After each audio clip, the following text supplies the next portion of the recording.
High my YouTube family, పచ్చడి అయితే మొత్తం కలిపేసిన. ఇక నేను ఎట్లున్నా ఏమనుకోకండి, పని చేసేటప్పుడు ఎట్లుంటాం.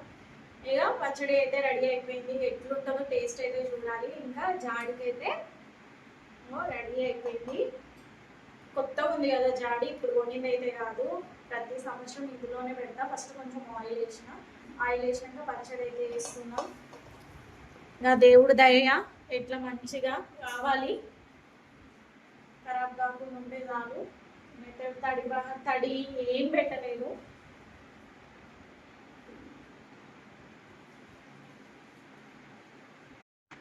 ఇంకో మేమైతే ఎక్కువైతే ఏం పెట్టుకోలేదు. మేము ఎంత తింటామో అంతే. 1 కేజీన్నర 2 కేజెస్ వరకు పెట్టుకున్నా. ఎందుకంటే ఎప్పుడన్నా కూరలు లేనప్పుడు, ఓపిక లేనప్పుడు పచ్చడన్నా వేసుకొని తింటాం కదా బయట ఫుడ్ కన్నా, అట్లా అని. ఇప్పుడు నూనె కనబడదు కదా, ఒక రోజు అయిపోయినాక సాయంత్రం వరకు రేపటి వరకు మనకు తెలుస్తుంది ఇది పచ్చడి నూనె సరిపోయిందా అని.